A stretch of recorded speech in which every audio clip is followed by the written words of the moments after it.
It's the Wayne Bradley Show. Conservative political radio. Giving you what you need to know. Listen up, it's the Wayne Bradley Show. It's the Wayne Bradley Show. Conservative political radio. Giving you what you need to know. Listen up, it's the Wayne Bradley Show. That's what it is. It's the Wayne Bradley Show. That's what it is. Listen up, it's the Wayne Bradley Show.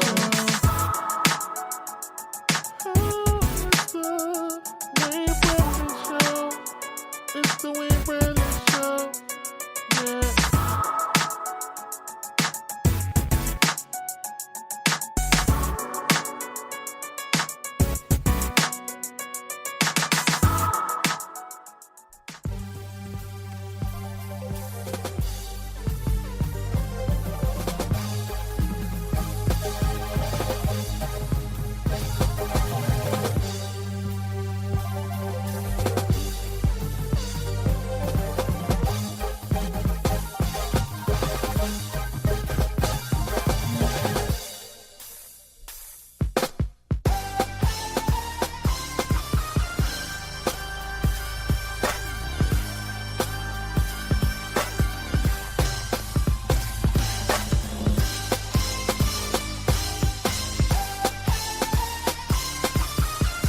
Welcome back.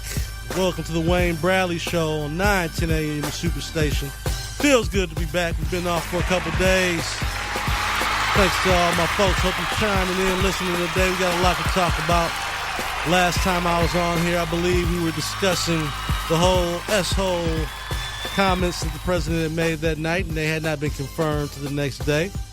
So we're going to talk about that. We're not going to talk about that too much because it's been Now, confirmed. Wayne, I'm going to sit here and say, if you think number 45 did not mean what he said by saying S-hole countries, then something's wrong with you, Wayne. If you stand by your president by that. You cannot stand by your president by him saying that. If you stand by that. I didn't say I don't have to stand by it. He said it. He stands on his own. He's Donald Trump. He can stand up. He can say what he wants to say. But let's be honest. The places he's talking about are some pretty rough areas. So what? And some wait a minute. There's people that refer to places not only in third world countries that way, but in places across America as S-holes. And let's be clear. There's people that might refer to Brightmoor that way, or someone might refer to the east side of Detroit at Gratiot and 6 Mile that way. I might refer to an S-hole as the deep woods of Mississippi somewhere. It's an expression for somewhere that some people don't want to be. So that's what you're gonna go by him Get saying. over it. He's not going to apologize. So that wasn't an expression he was doing. So he was expressing himself by saying S-hole countries. I Really? think someone else brought that term to him, and he decided to use it. I swear, Wayne, you got more excuses than a dude in jail. I swear. Wow. That don't make no sense. Like I said, at the end of the day, anything just to support number 45. You just gonna have his support no matter what. I didn't say I just support. I'm not supporting him on it. He made the comment, and I don't think that. I guess from the terms of if we're being presidential, you call that presidential? That wasn't being very presidential using that word. But let's even just call be that honest. professional? That wasn't even professional. Come on now. I'm in the professional world. People use crude language. It's not a big deal. I mean, I've heard people using crude language, including on this radio station, and it's just part of life. You forgive, you move on. I don't think that he's going to apologize for it. So He's not going to apologize. So I can't believe you even said that. Yeah, I wouldn't. I'm not expecting him to. So I mean, well, that's not happening. So you can get over that. No, he's not. He's not going to apologize, and he's going to. And the bottom line is, he's trying to solve a decades-long problem with immigration, and he got passionate about this certain subject, and he was frustrated. You've got people pulling him from every direction.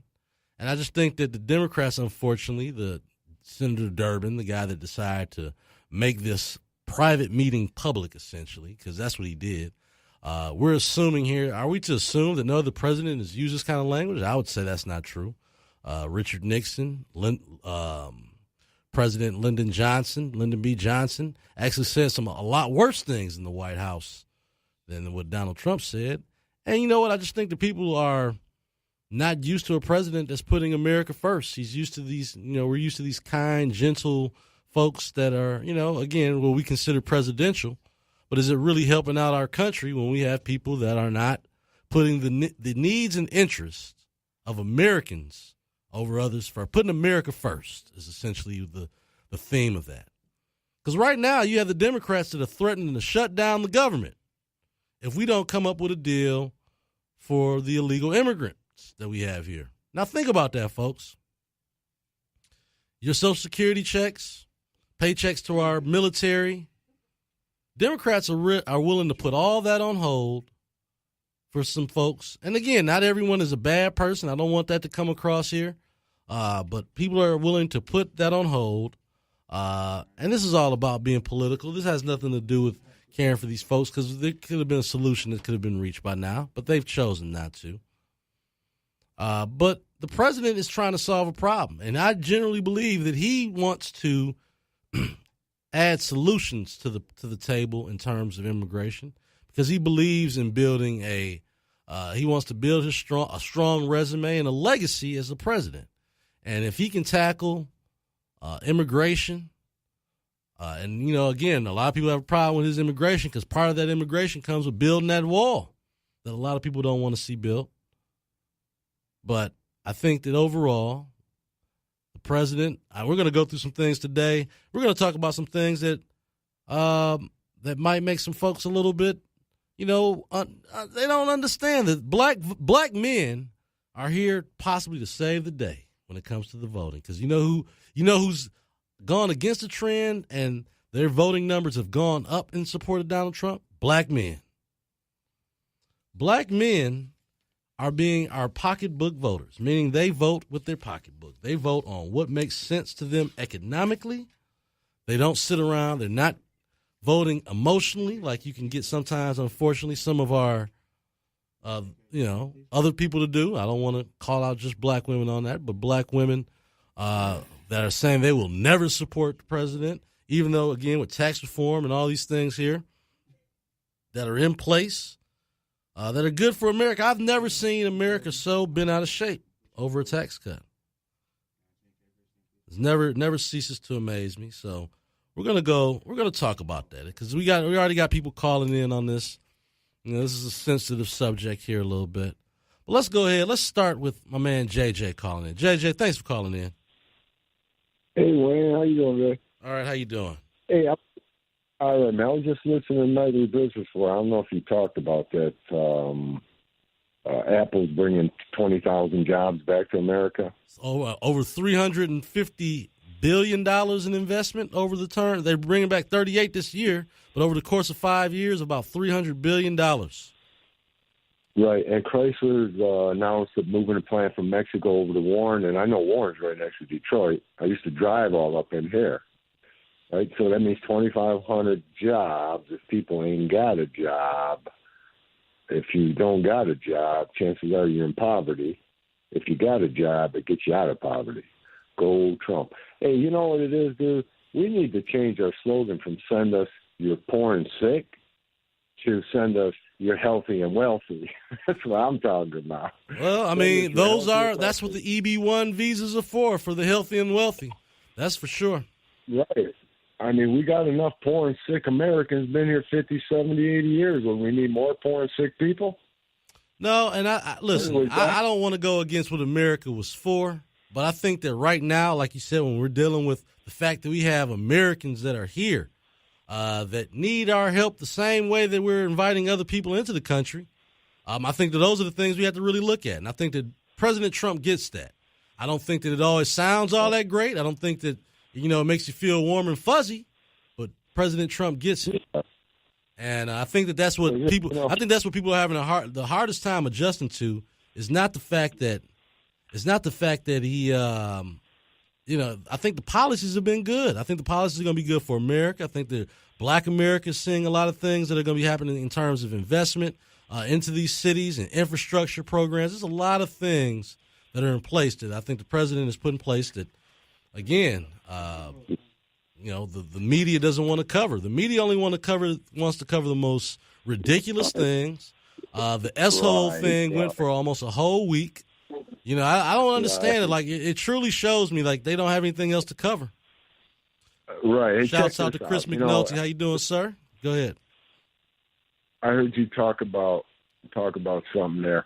I mean, on this station, I've been listening a long time. You know, Jesus says, "Be quick to listen," but I've heard people call. Mm-hmm. Okay, black folks call Detroit crapo land. Oh, well, like I said, I've been a real estate broker for years, and I've heard that term used multiple times about places in Detroit, and no one got offended.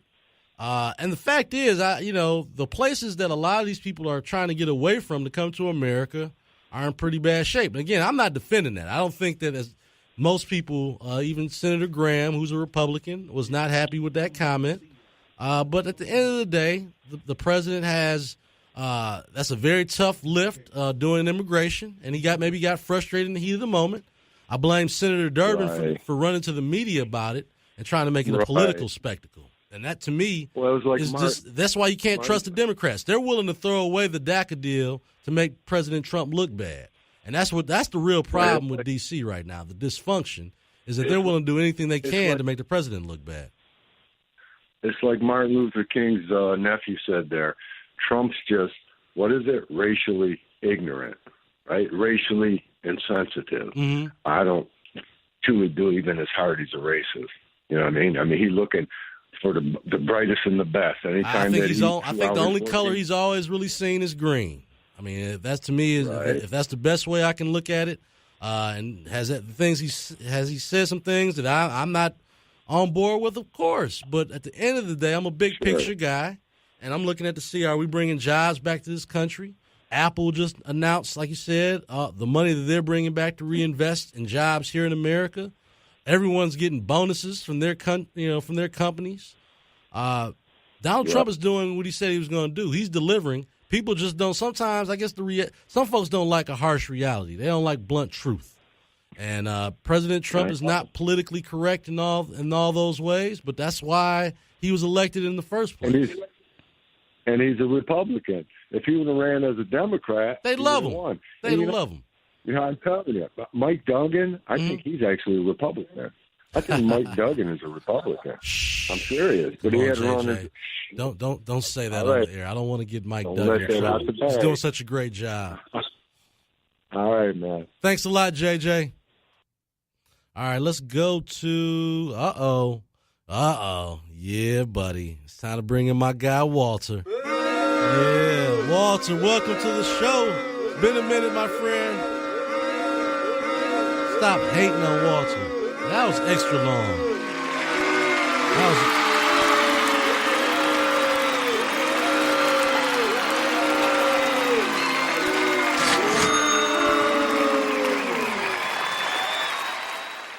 Walter, I apologize. You know, we're gonna really start. I'm gonna have to start talking to my guy about this. It's just one. I think one applause, no need for the boos, would be enough for Walter. Welcome back to the show, Walter.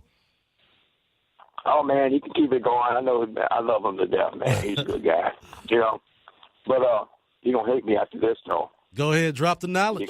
And we know we're going to end with that boot soundtrack. Listen, these people is calling this station, talking about what Donald Trump is trying to do with the wall, build a wall. I want every one of them, now think about it, I want every one of them to leave their doors unlocked when they leave their house or when they sleep at night. Yep. Because common sense tells you got borders yourself, and you're a hypocrite, and you say this country don't need borders to keep the enemies out. If you have a fence around your yard, if you have a high fence around your yard, you're a hypocrite if you have a problem with the wall. Amen and amen. And we know the dirty Democrats, including Dick Dirty Durbin, Muslim Turban, Durbin. We know that clown is lying to his rotten teeth about Donald Trump, including backstabbing Judas, Lindsey Graham.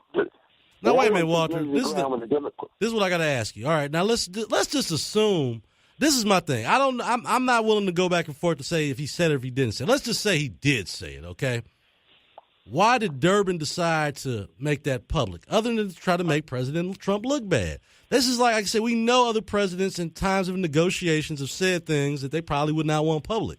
But only with this president do people go out of their way to discredit him and to make him look bad? And Durbin has done this kind of thing before. He's lied on folks in the White House. So this is nothing new for him. But the way the media turned this into a real S show for the next couple of days to talk about this one word, and it was just amazing. They were like, "Oh, don't let your kids listen right now," but they went and said it 75 times in an hour. It was just ridiculous.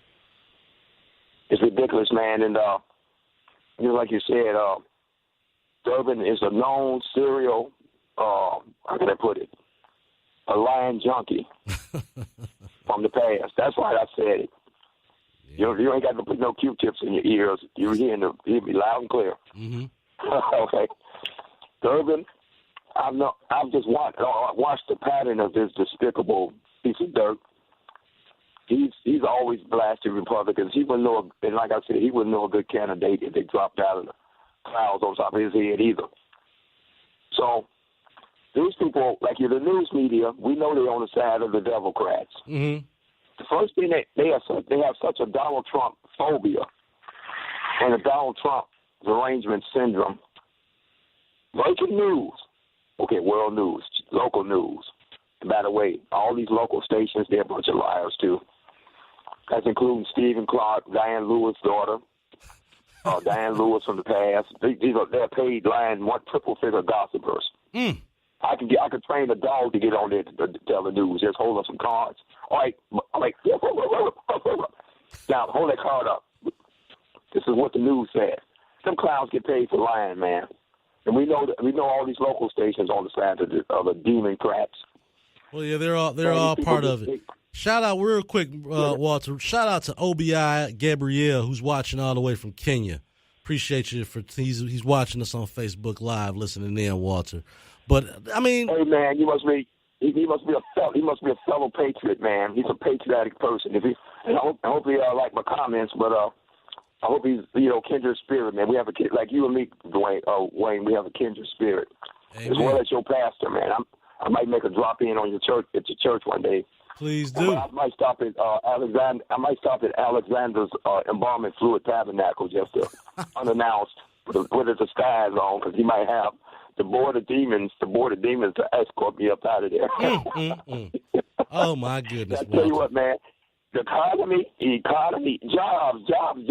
And that's what it is showing that black men in particular are bucking all the voting trends right now, because they're saying that different groups of have lowered their favorability towards the president, while black men voters has gone up, which shows that black men are looking around like, you know what, I got a job right now, I'm good. I just had somebody point in on my he said even at the barbershop, people are admitting that the economy is at its best right that they've seen.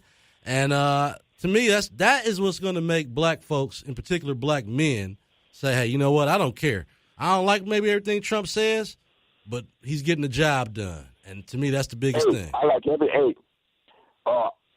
I beg to differ with you on that as much as I love you to death. I love everything he says. I love it when he go after all the false media,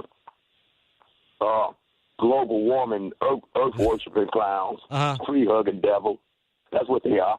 I like it when he blasts them clowns. I've seen them even before Donald Trump got in office. Like I said, they're a bunch of triple-figure paid liars, including the local people. Amen. Stephen Clark, all the rest of them.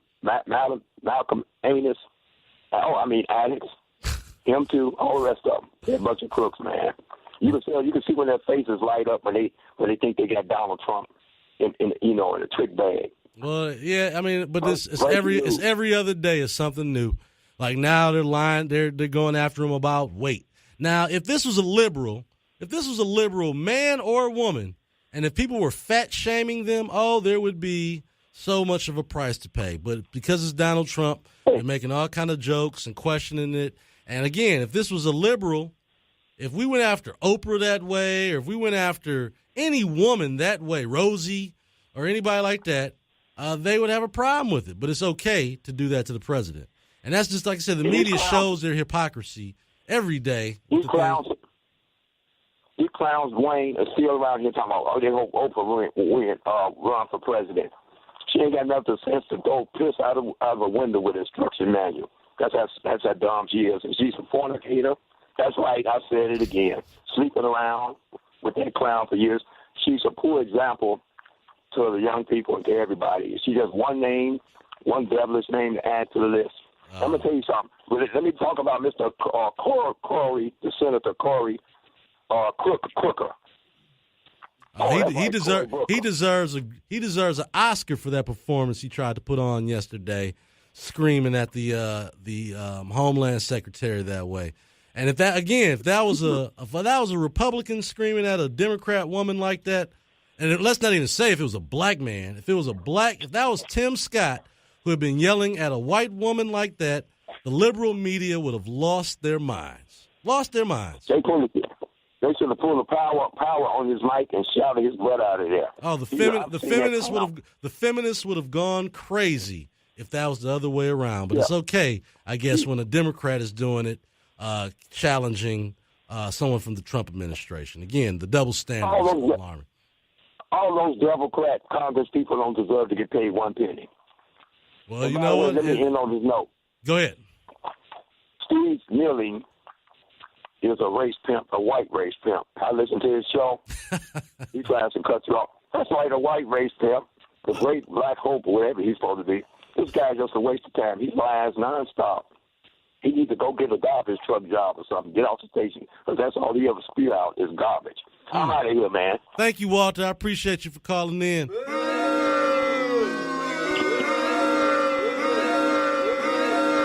Hey, hate when my boy Walter. Man, Walter does not pull any punches. You know, and I'm not going to jump in on Steve Kneeling or any of these guys. Unlike the other host on this station, I won't talk about my fellow 910 brethren. You know, I get talked about a lot up on here. That's probably why I got the hottest show on 910 a.m. because everybody spends half the day talking about me. You know, so I appreciate that, fellas. Y'all keep that up. I don't got the billboards and all that, so I have to rely on all the other hosts sitting around talking bad about me in the daytime. So shouts out to those guys. You know who you are. All right, let's go to Rick. Thanks for calling in, Rick. Oh, well, thanks for taking my call. It's always a pleasure to hear the other side of the fence. Mm-hmm. And from the beginning, I've always said Donald Trump obviously was not qualified to be president, and let me finish. Go ahead. And the reason being he wasn't qualified is he wasn't even the president of a block club before he became the president of the United States. But that's different.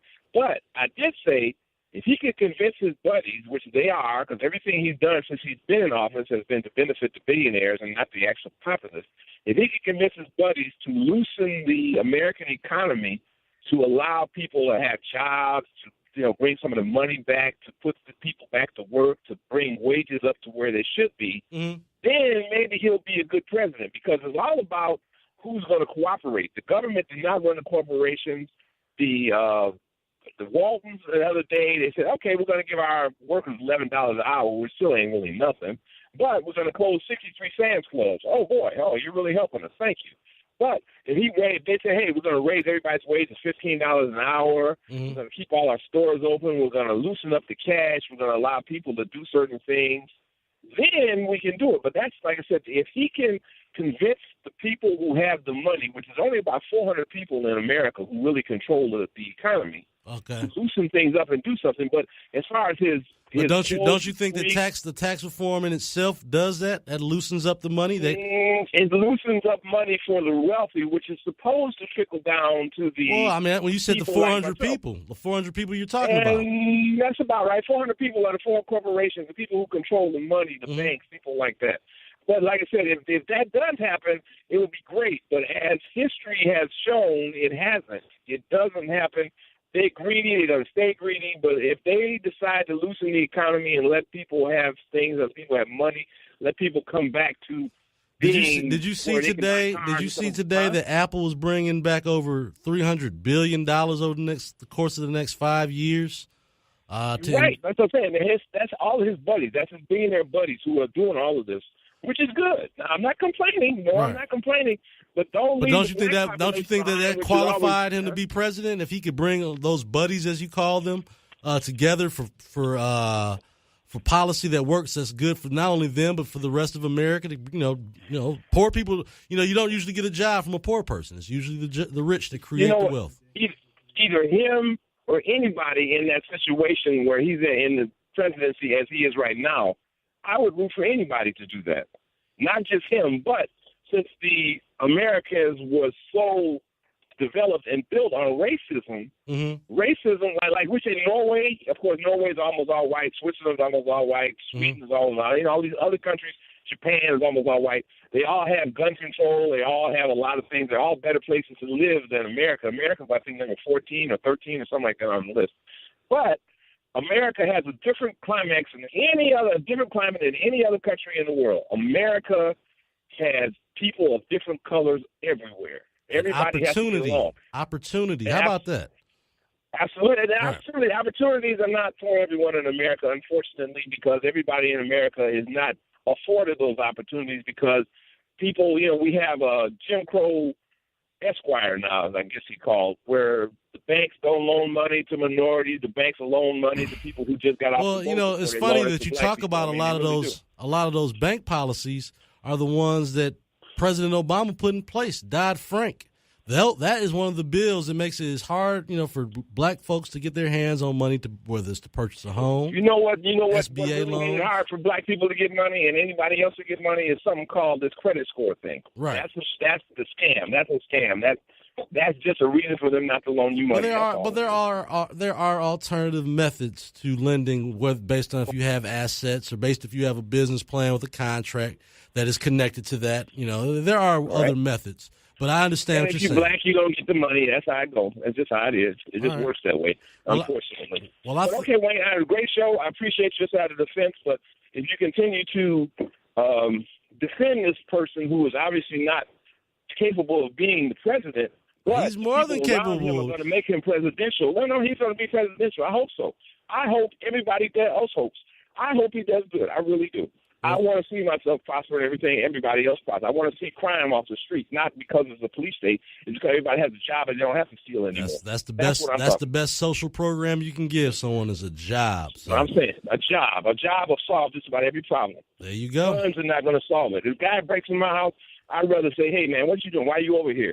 What's happening?" I'd rather give you a job than shoot you. I really would. Oh no. I'd rather him knock on my door, but once he's in my house, you got to shoot him. Can't give him a job. I don't think so. Too late. He looks like too late once he's in the house. Because he looks like you? Oh man, you're a good brother. I appreciate that, Rick. Thank you so much, brother. You have a good evening. All right, we're about to go to a break here on the Wayne Bradley Show. We'll be right back. You're listening to Wayne Bradley on 9:10 a.m. in Superstation. It's the Wayne Bradley Show. Conservative political radio. Giving you what you need to know. Listen up. It's the Wayne Bradley Show. The Wayne Bradley Show. I golf with women who are 82, 85 years old, and they can hit the ball, and I want to be that girl. Priority Health wants to know, what's your reason for getting healthy? I was creeping towards high blood pressure. For my kids, just being able to show them a healthy lifestyle. One goal is to be retired for as many years as I worked. Whatever your reason for getting healthy is, our mission is to help you get there. I want to stay healthy so that I can keep dancing. Priority Health, a healthier approach to healthcare. 9:10 a.m. Superstation. We got the topics. I'm tired of people in our community continuously complaining and crying about what other folks are not doing for us. They're not investing in our neighborhood. They're not doing this for us or that for us. And it's true. They're not doing what they're supposed to do for our neighborhoods. But at some point, you get tired of other folks waiting for them to do for you, and you do for yourself. And that has been a hallmark of our people. That has been a trademark of our people. That has been a strength of our people, that we never allowed ourselves to be stopped because other people put roadblocks in our way. And we need to get back to some of that. And I hope that other folks will follow that lead and come to understand that. When we've had our greatest eras of prosperity, it wasn't because somebody else gave us something or dropped something off at our doorstep. It's because we as a people understood our capabilities and our needs, and we committed to doing it, and we did it. 9:10 a.m. Superstation. We are the future of radio. 9:10 a.m. Superstation is in a league of its own. We are the only talk radio station in the Metro Detroit area sensitive to the African American community. Make sure you join us on what station? 910 a.m. The Superstation. 910 a.m. 910 a.m. On 910 a.m. Superstation. 910 AM Superstation, Metro Detroit's only African American based talk radio station. 910 AM Superstation is the voice of the people. Don't believe me? Just listen. 910 a.m. has something that no other station has. A platform for everyone to have a voice. Black, white, young, old. It's a place for people to be themselves. I love 910 a.m. So many articulate and thoughtful, diverse voices and wonderful stories. So when you think of 910 AM Superstation, we want you to tune in, call in, and don't forget to find us on social media. Every weeknight at 9 p.m. is something new and something fresh. This is Todd Corser, and I want you to check out my show. Listen in and call every week as we explore government and hot topics. Tune in, raw and uncut. This is Attorney Michael Schwartz at 910 a.m. Superstation, and you can hear me every Tuesday night starting at 9 p.m. Hello, Detroit. This is Attorney Crystal Crittenden, and please tune in to my new show, The Truth Matters, on 910 a.m. Superstation. Hello, everyone. I'm Charlene Mitchell, your host of Mind Your Business. Listen to my show live every Thursday from 9 to 11 p.m. I'm Reverend Maya Lisa Reynolds, inviting you to listen to Mama Maya Speaks Friday evenings from 9 until 11 p.m. discussing education, motivation, and inspiration on Superstation 910 a.m. Different names, different voices, but the same energy. 910 AM Superstation, the voice of Detroit. 910 AM Superstation is the voice of the people. Don't believe me? Just listen. I absolutely love this radio station. This station gets me through the work week. And we don't just show love to the callers. We see the comments and the posts too. I'm always on the go, so being able to watch all my favorite hosts on 910 AM mobile app is amazing. So when you think of 910 AM Superstation, we want you to tune in, call in, and don't forget to find us on social media. It's the Wayne Bradley Show. Conservative Political Radio. Giving you what you need to know. Listen up, it's the Wayne Bradley Show. It's the Wayne Bradley Show. Conservative Political Radio. Giving you what you need to know. Listen up, it's the Wayne Bradley Show. Welcome back to the Wayne Bradley Show, live on 910 AM in Superstation. Let me just read to you some quick breakdown of numbers here, this quick article, so we can really get these lines cracking with black folks that want to argue the real point here. You go ahead, all right, well, how am I going to get? Okay, I'll go along. We got some callers here on the line. Let's just take John real quick, because he's been on for 23 minutes. John, thanks for waiting. Hey, Wayne, how you doing, man? All right, how you doing? Okay, you come in and you say you come to be pretty proper. Maybe they got a problem with where you educate the people, educate your Republicans and so forth. Now, who listen to you, Republicans? Listen, Wayne, are you a CPA? Are you a CPA? Am I a CPA? No, I'm not. Yeah. Listen, John, before I even get started, you get started, I wanted to, my board guy had to leave the room, so I wanted you to listen. You can listen with me while I read this off, and then we'll jump into this, all right? So let's go for it. Okay. It says, the report says, Trump's support among blacks has doubled despite racism claims. Support from the black community for President Donald Trump has doubled since 2016, despite the media and Democrats' insistence that Trump is a racist. The report from The Atlantic, a left-leaning publication, state that Trump's support among black men significantly exceeds his 2016 vote share at 23%, while his support among black women increased to 11%, an average of 17%. Now, that score is approximately double the support that Trump received from the black community during the 2016 presidential election, as the BBC reports that approximately 8% of black voters voted for Trump.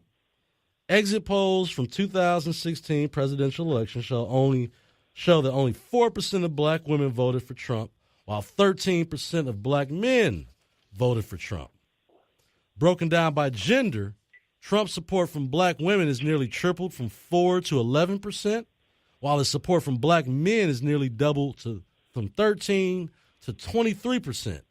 One possible explanation for this increase in support from the black community is the historic, you hear that? Historic low unemployment rate the community is experiencing under the Trump administration, which currently sits at 6.8%, the lowest number ever recorded. Did you hear that, John? Wayne, I hear you loud and clear. Did you hear? You heard me loud and clear? Wayne, I want to know where you get that report from. Where you get that report from? The report came from The Atlantic, which is a left-leaning. Atlantic what? Atlantic Constitution? TheAtlantic.com. The internet. It's on the web. It's a left-leaning publication that a lot of people turn to get their information, for mostly liberals in particular. But it acknowledged the fact that black men, his support has nearly doubled in the last year. And so I'm asking you this question, John. I got to ask you this. Yeah. Okay. Does it appear to you that black men, who I've always said are pocketbook voters, they care about economics first, emotions second? Does it appear to me? Does it appear to you, John? Now, you might be an emotional dude, so I don't know. You're going to have to tell me about this or not. But it appears to me that black men are putting their emotions aside and doing what's right for their pocketbook, which means that they can better provide for their families. Am I right or wrong about that, John? Wayne. They always did that, Wayne. They always did that. President Barack Obama left a situation where they can strive and get better employment. President Barack Obama did a great deal of Why are you giving President Obama so much credit for Trump's economy? He left in Trump's hand. He left there. The economy was booming, Wayne. The economy was not booming. The economy was stagnated. And Donald Trump became president, and the market regained trust. People became willing to invest in America. And now with the tax reform, the historic tax reform, you have companies now really feeling happy. And you've had the stock market in 2017, you had over 70 new highs. We opened up at 26,000 yesterday on the market. How is it that you can't recognize the greatness of Donald Trump has done for this economy? That stock market, I throw you for a loop. So don't put your money on the stock market like that, Wayne. Well, that's bad advice. I wouldn't tell. Listen. You can take, but Wayne, I want to ask you now. This man supposed to bring in 20,000 jobs. Do you realize how many billions of dollars that the top billionaires got? Why are you counting their pockets, John? Our tax dollars, Wayne. Those are their tax dollars. Wait a minute, John. That's their money. That's their money. What do you mean? No. Why do you feel entitled to their money? You said tonight that they're getting us a big tax boom from the trucker. It's their money. $1 trillion. I don't understand. How do you argue against anybody keeping more of their own money? It's not the government's money. It's our money. The businesses, the individuals, it's our money. The government is not entitled to our money. Wait, if you get that kind of money, they give that family down that town, the hockey player guy, and that basketball man, $35 million. You know how many jobs that they could have created with that kind of money in the city, Wayne? Do you realize that how many they had an economy? Wait a minute. He said that he could have created 12,000 jobs with $35 million. What kind of jobs are those, John? Are those sustainable jobs? Are those seasonal jobs? What kind of jobs are these? Wayne, come on. What kind of jobs are these, John? What kind of jobs are these? What kind of jobs are we talking about here? Because what we're talking about is real numbers. We're talking Apple opening up and investing here in America. We're talking about all these different companies, the companies that you recognize, that you know, love, and trust, are talking about now let's invest again in America. He bring it back the $1 trillion that they got. Good. It's their money. It's their money, though, John. Some of their money, but most of it is taxpayer. Because you said it yourself. They got a big hefty chunk of the tax cut that Trump gave them. over. It's their money. You act like someone is. I don't understand how you liberals act like he's robbing the bank. It's their money. They earned the money. The government is not entitled to those people's money. Did the government help them make their business? I don't understand it. I don't. Taxpayer money, Wayne. It ain't taxpayer money. That's their money. The basketball hawk down there got over $35 million. Where do you think that money come from, Wayne? That comes from the taxpayer, Wayne. Who you said, the Pistons? Talking about the Pistons? Yeah, that's right. That's right. $35 million they gave this character for a Pistons game, a Pistons team. You don't think that provides? Wait a minute. You don't think that provides? Wait a minute. You don't think that provides a public good? Because the $35 million that you're referring to is actually opening up their training facility that's partnering with Henry Ford Hospital. That's going to help some of our high school athletes and train and help some other folks. So it doesn't have any. A few jobs here and there, Wayne. A few jobs here and there. I mean, with that kind of money, Wayne. But do you recognize that kind of benefit to the whole community? You bring up the value. You bring up the value of the properties in the area. So now everyone can get more money to lend on their buildings. You're bringing on more jobs. You're opening up more fast food. You're opening up. There's so many different byproducts of when you bring in these big teams. And again, I am not championing corporate welfare, but at least one thing we can say is that the Red Wings paid their money back early, okay? So it was a solid investment. They got $500 million too, taxpayer money too. Don't you remember that, Wayne? But they paid their money back early and took out a private loan on their money. So they got their money back to the city and to the state so they can invest it in other businesses. Well, I mean, again, I'd rather do it on. Come to a CPA, and you got a woman named Deanna Wilcox. Mm-hmm. She can break it down to you, and she can tell you, she got knowledge, she can break it down to you, how much taxpayer would beat out their money about that basketball team and that hockey team down there. Talk to her with Deanna Wilcox, a CPA, Wayne, and you'll get more knowledge about what's going on. Fair enough, John. Thank you for calling in. I think that you are. I think that deep down you like Trump. You just don't like to admit it. And that's a challenge, I know, for a lot of my black Democrat friends. They know right now the economy is booming. Jobs are coming back to America. The barbershop talk, hey, the economy is back. And, regardless of how you might feel about the president, he is sticking to his word, unlike most of these politicians. I think that's another thing. We're so used to politicians that'll promise you one thing in election time and won't deliver or forget about it. Not Donald Trump. He wants to build that wall.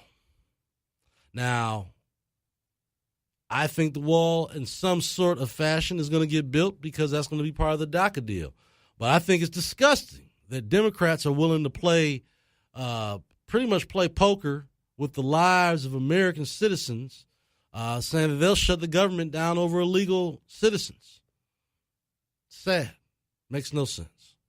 I wish the liberal Democrats would fight that hard for black folks and bringing them representation as they do these illegal immigrants. I really do. If there's anything I can say is that they are willing to fight to the dogged end for these illegal immigrants. And there was a story in Detroit the other day that I thought was a very sad story of an immigrant who came here when he was 10 and was being deported. He'd been here for almost 30 years. Family, and I don't know all the particulars because I was reading through on social media. I saw some other families chime in. But I'll just say, he'd been here for 20-plus years. If you love this country and you knew that you came in time, maybe that you weren't legit, I think that you should take the proper steps when you become an adult to get legit. America is a country of laws, folks. If someone breaks in your backyard and goes and lives in your garage, do you let them stay there? Do they get to claim your backyard as theirs? No, it's not how it works. And so I appreciate John calling in there. We're going to go to Abdullah. Abdullah's been waiting a while. Abdullah, thanks for calling in. Well, thank you for taking my call. Rather, you're making yourself look bad when you're talking with them. Oh, well.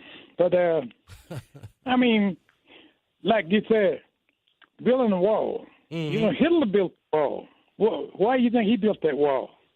Well, I don't. What happened to Hitler? I think I think that Donald Trump, his wall is more symbolic. Let's just be honest. A wall is not going to stop all of our immigration problems, and so I don't think that at this point that he's committed to building a autonomous wall all the way across all of our borders. He recognizes there are geographical challenges and things of that nature.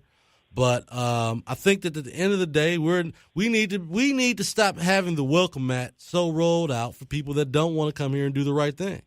I'm all for an immigration process, and this is the bigger challenge, and this is what Donald Trump, his leadership, is going to have to get these guys together and come up with a deal that not only just for DACA, because they want a clean bill on DACA, but immigration reform and a policy that will work for everyone that's involved.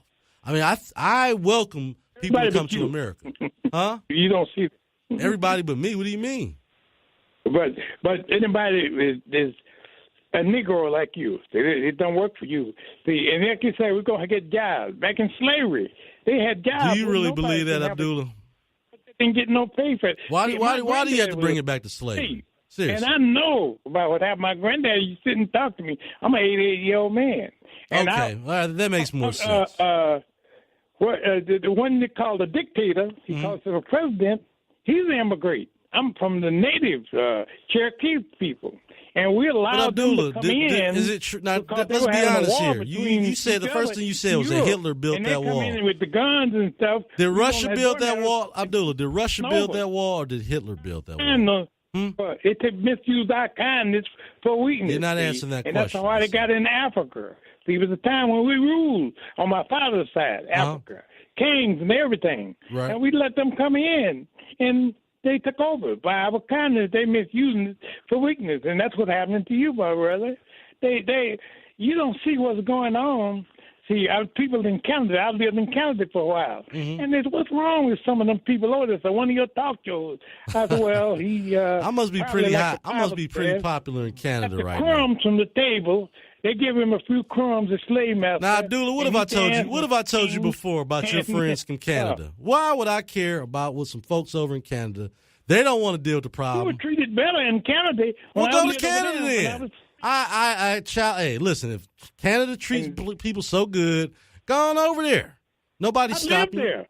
Hey, I'm just saying. But Abdullah, like I said, I'm a native of this country. Check this out, Abdullah. And answer this question for me. One last question. One last question, Abdullah. One question for you.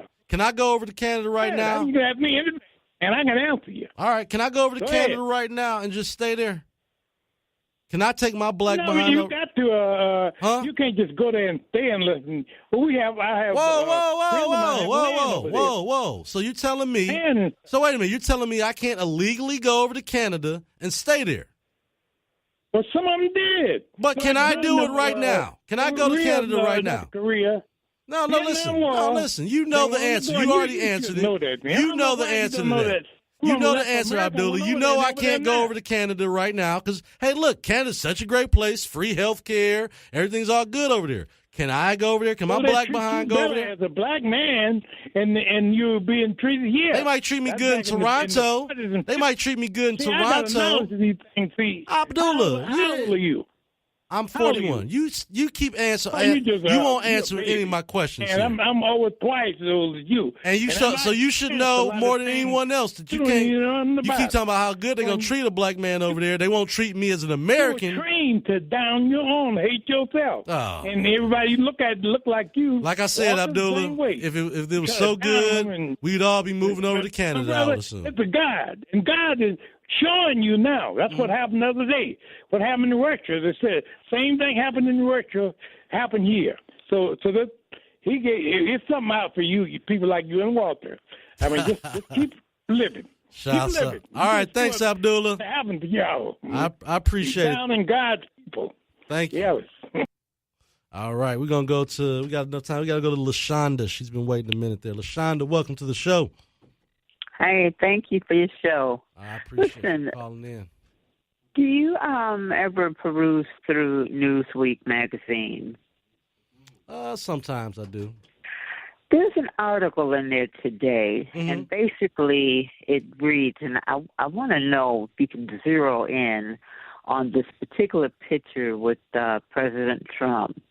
But it shows where Donald Trump receives applause from members of the African American community after signing a proclamation to honor Martin Luther King Jr. Day in the Roosevelt Room. My question is, if I look at the people in the background that look like me, who are they? Some of them look quite suspicious, and I thought maybe you might be able to name names to some of these faces to this particular picture, which is a very recent. I believe it was shot yesterday. I have to check that out. Please do. I do know some of the people that were in attendance at the signing. Why do they look suspicious to you, LaShonda? Because they look suspicious because they are smiling. They're really happy, and I just like to know who they are. Oh, okay. All right. Well, wouldn't you be at least smiling and happy if you got to share the White House with the president and watch him sign in a historical order that kind of gave Martin Luther King the props that he really deserved, creating the national park and things like that? Don't you think that would be something to be smiling about, something to be excited about, regardless of how you might feel about the president? If I go back to his mess up with Frederick Douglass, I'd be a little leery that he might make another type of a blunder. And I know Alveda King. I know Alveda King, which is his niece, was at one of those events. His nephew was also at one of the events, I believe, at the signing you're talking about yesterday. So, okay, but what about Frederick Douglass? What about Frederick? At the very first. Oh no, I'm sorry. That was during Black History Month. I'm sorry, I'm jumping ahead of myself. But no, I'm not quite sure he really has a grasp on our history. And I just brought up Frederick Douglass because of that mishap. Of him not knowing that he was still alive. Yeah. So no, to your question, no, I wouldn't want to be in that particular picture at that particular one. One last question for you, LaShonda. If you can check those out. I got one last question for you. I just read an article about showing that the support in the black community is up for Donald Trump, despite all these claims of racism, despite all the fake news and things that they tried to do to attack him. It seems that black folks are not falling for the banana in the tailpipe and recognize this is an economic issue and that he is delivering on that. What do you have to say about that? That they are true. That's true, that Donald Trump is delivering in terms of the economic recovery. The unemployment rise, the stock, all of that. It's a fact. Excellent. Well, there's no. I mean, it's either a yes or no. I mean, I've been waiting. I'm glad that you don't sound like you're the biggest supporter of Donald Trump, but it sounds like you're honest about where you see things. Then my board operator just hung up on you, so I guess he's trying to wrap it up here. All right, you're listening to the Wayne Bradley Show on 9:10 a.m. your Superstation. We'll be back. We've got about 7 or 8 calls on the line, so we're gonna have some fun when I come back from the break. Got a lot of folks on the line, so looking forward to talking to you. This is the Wayne Bradley Show on 9:10 a.m. your Superstation. Bradley Show, conservative political radio, giving you what you need to know. Listen up, it's the Wayne Bradley Show.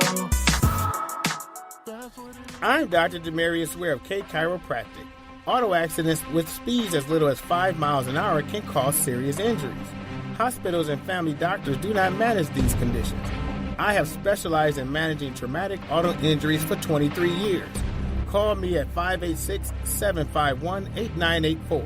My 5-step whiplash protocol will find those hidden injuries. Call me today. Dr. Demarius Ware, 586-751-8984. 910 AM Superstation is the voice of Detroit and the talk of the town. Weekdays, weeknights, weekends, and everything in between. If you want national topics, we have it. Is this DACA challenge that the president has presented? He rolled back the... He hasn't done it yet. Anybody who says that they know what he's going to do before it happens is making a mistake. Local discussions, we have that too. You know, the Pistons, the Red Wings, those arenas, they were made for people primarily in the suburbs, I think, coming in. Entertainment and relationships? Listen up. And if you thought we were restricted to only the radio, think again. You can hear all of this on 910 AM as well as on Roku, Apple TV, Amazon Fire TV, YouTube Live, YouTube Red, and Facebook Live. That's right. Download the 910 AM Superstation app in the Apple, Android, or Windows App Store today and stay connected to the best station in town. 910 AM Superstation is the voice of the people. Don't believe me? Just listen. 910 AM is constantly hot, from intense debate to the funniest commentary. 910 has it all. We appreciate the love, and we can feel the support of the city. Keep it coming. I love catching 910 AM news on social media. It's the way I love my news. Short, simple, and straight to the point. So when you think of 910 AM Superstation, we want you to tune in, call in, and don't forget to find us on social media. There's always something new to talk about, and 910 AM Superstation wants to have you covered from every angle. Hey, I love the show. I listened to your last comment. It was spot on. I listen all the time. Now, these UFOs thing, now they're starting to acclimate that they are real. People are starting to get less panicky, and they can tell us more without people doing mass hysteria and stuff. But here's some food for thought. What's going to happen when one of those crafts finally land? On this day in 1929, we're getting up to the great stock market crash, but that didn't happen until October. But on this day, the Bell Laboratories in New York revealed a system for transmitting television pictures. They actually went back that far, 1929. But we didn't really see commercial television until the late 1940s, after World War II. 910 AM Superstation. We are the future of radio.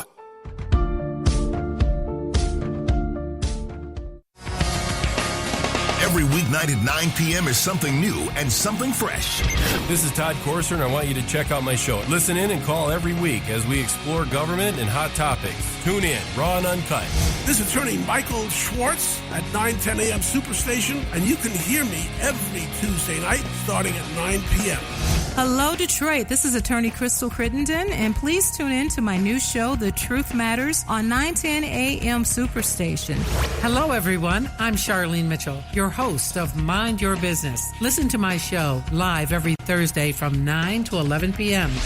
I'm Reverend Maya Elisa Reynolds, inviting you to listen to Mama Maya Speaks Friday evenings from 9 until 11 p.m., discussing education, motivation, and inspiration on Superstation 910 AM. Different names, different voices, but the same energy. 910 AM Superstation, the voice of Detroit. It's the new show that everybody's talking about for all the wrong reasons. Catch 910 AM Superstation Uncut, airing every Saturday night at 1 a.m. on WADL Detroit. You'll see the drama. Who needs your respect? You need to respect yourself. Don't nobody need your respect. I got your respect right here. And putting it in the toilet. And I'm frustrated. You're a disgrace. You're a disgrace because you a punk. The comedy. From the politics of Hollywood to Linwood is going down. The off-the-chain opinions. Whatever was in the dark is getting light is being shed on upon. I mean, don't you guys think that that's just a little coincidence? Every day you turn on the news, someone is getting bought down by sexual allegations. And hear the calls that make you say, bye, Felicia. Tune into the hottest news show in late nights. It's 910 AM Superstation Uncut, and it's only on WADL Detroit. 910 AM Superstation gives you the flip side, the real side. This is our side. Listen live now. The number one station, period. And on that note, let's get back to the program. You're listening to 910 AM Superstation, Detroit's only urban talk radio station. It's the Wayne Bradley Show, conservative political radio, giving you what you need to know. Listen up, it's the Wayne Bradley Show. It's the Wayne Bradley Show, conservative political radio, giving you what you need to know. Listen up, it's the Wayne Bradley Show. Welcome back to the Wayne Bradley Show. Now, every hero needs theme music. You know what I'm talking about, Juwan? Every hero needs theme music. When you say every hero needs theme music, what do you possibly mean by that? I'm here to save my folks.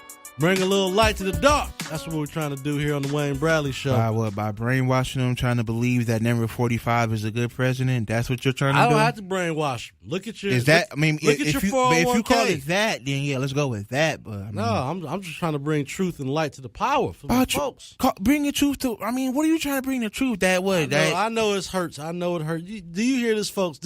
It hurts for folks because they don't like Donald Trump. And they just don't want my president to be great. Everybody have a reason why they don't like Donald Trump. No, they don't. They're listening to the media. They're listening to the media. They need to get out of their feelings. Get out of their feelings. Get out of their feelings. Stop being so.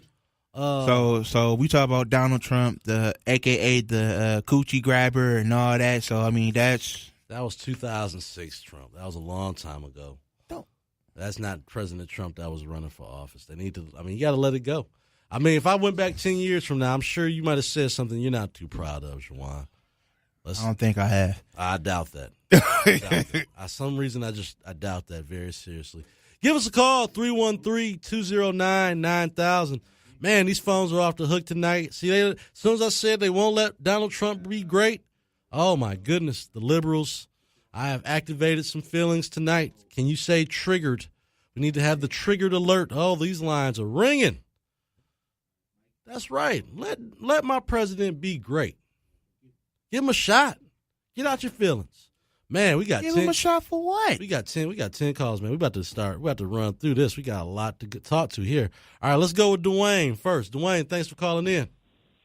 Hey, man, you know what? You know what's more brutal than some of them the older brothers that heard calling is sitting on hold listening to him, brother. I mean, my man, when he said don't invest in the stock market, right? I was like, I don't even. Well, I tried to stop him. I said that's some bad advice. I hope no one else is listening to that. Brother, I don't see how, and I'm not going to say his name because I don't want to attack him or nothing like that, but, man, I got to give you some medals, man, because if you can take calls like that and try to rationalize some guys like that, then, you know, I heard my man sitting in the studio, hey, look, you don't have to love Trump. I'm not a big Trump fan. Right. But the thing that you can't deny is the economy. There you go. And so listen to this part. See, a lot of guys box themselves in. They'll go, well, Obama, he did this and did that. Okay, that's fine. So either Trump is maintaining what he did or he's doing it, you know, making it better. So which one is it? You know what I'm saying? And I don't have any knocks against Obama. But what I will say is this. The Congressional Black Caucus is garbage, brother. Useless.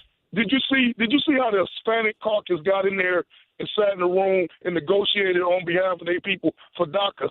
That is what's called having representation. That's how you represent your people. That's how you got these guys. I'm not even gonna call them no names like everybody else. I heard people call you coons and all that stuff. That's crazy. Right. What I'm saying, brother, is that why won't our representatives sit in there, talk to those people, man, get something done on behalf? They can get education. They can get some black business loans. They can get even reparations, brother. And I'm not one of these people walk around, oh, we got to have reparations. But at least if I got a sound business plan, give me some help with some dollars. They won't even sit in the room and do that. Well, they're not going to talk to them. Yeah, they're too busy grandstanding. And unfortunately, you can sell that to the black voter as if you're doing something. You know, that's somehow refusing to take a seat with the president, not going to the, State of the Union, refusing to have a meeting with him. Somehow that's helping the black community. Hey, but guess what, Wayne? In the meantime, they're collecting a $170,000 check, driving a government car, living in a government. You see what I'm saying, brother? Oh, they're not too mad. I mean, would you be mad if you had a driver, if you had people handling your every, beck and call essentially through your staff, and then every weekend you just fly back home? Sign me up. Look, brother, keep doing what you're doing, brother. I know it's hard. I know, hey, look, I feel you. But, hey, better you than me. I'll put it like that. Well, thank you, take brother. care, brother. Thank you, Dwayne. I appreciate it. Yes, sir. All right, man. Let's go to And that right there was a Trump supporter. No, he wasn't. He said he wasn't a big Trump supporter. Bullcrap. He's just a Bull black crap. man looking at his Bull crap. pocketbook. Bull You crap. can't accept it. You guys, man, these black liberals, they got to get out their feelings, man. Let's go to Detta.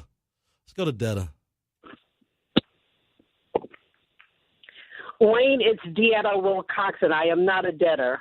I said Detta. I'm sorry, but he spelled it wrong. Dieta Wilcox. I'm sorry. He just totally jerked this name up on this board here. But, That was my fault. I'm sorry. Yes. Sorry about that, Dieta. How are you doing? It's okay, darling. Cut your teeth on me. That's fine. Listen, I happen to have heard the statesman John talking to you a wee bit ago about corporate welfare, and what he was sharing with you, I don't think you were hearing him for whatever reason. There is a serious epidemic of corporate welfare in America. No and question it all about it. seems to, I agree with that. the point he was making is that we have our own special case here in the city of Detroit, of which I sued the Pistons and the Illiges over taking nearly $1 billion out of the school aid fund. Detroit children are lagging behind the nation in terms of reading, writing, and arithmetic, but despite that, we have billionaire interest taking $1 billion from the school aid fund. They're going to take by 2050 $736 million. Now, that's $736 million in today's terms. By 2050, that will probably be several $1 billion of taxpayer money that is being used to finance a stadium as opposed to educating our children. When we taxed ourselves, Detroit passes every school aid millage that is put in front of them because we want to make certain that we prepare our children to become responsible, productive members of our society. However, we have billionaires and millionaires, the likes of Governor Snyder and President Trump, who are hell-bent on making certain that the least of these have nothing and that billionaires and millionaires continue a lifestyle of frolic. And that is unfortunate because the 99% of us are actually financing the playgrounds of people who can least afford to dismiss us. We are the people who actually fund their coffers, but they don't seem to understand that it's as if we, the 99%, can be totally dismissed. Let's look at an example. If you were to take all of the jobs in America under a GAP or a NAFTA or a Pacific Trade Union agreement and ship them to faraway lands, you have to ask yourself then, at what point will we have to arrive at before we recognize the fact that there is no one to buy the products that are being produced elsewhere? Americans are the people who actually buy the products that are shipped back to us that someone else makes. So the point that John the Statesman was making is that we Americans, and I so agree with him, we Americans should understand that we need to have a vested interest in making certain that we educate our children and that we put our adults to work in decent, good-paying jobs so that they can continue to buy the products and services that are produced now by foreign lands. That is not happening. And relative to the study that you mentioned ago, when you can't possibly believe that those numbers are accurate, I agree with the statesman, John. Well, you seem to be agreeing with John on everything here. These numbers have come from multiple sources. You have to consider the source of these numbers. And when you say it was from the Atlantic and the BBC. These are two pretty liberal sources. I mean, those aren't usually what I would consult. Well, as a conservative, I usually wouldn't go to the Atlantic for my news or the BBC, but this is what they're sharing. May I respond? Go ahead. I was at a press conference yesterday. Channel 7 and Channel 4 had one reporter there. She had two microphones. One had the 7 emblem on it, and the other had the Channel 4 emblem on it. Okay. The point of the matter is, it is rare now for news agencies to send people to cover events all over. They will send one person who will piggyback on what another station is sharing with them. And it may or may not be the substance that needs to be shared. So I still doubt the accuracy of the information that you shared earlier. And I think that there's a justifiable reason for that.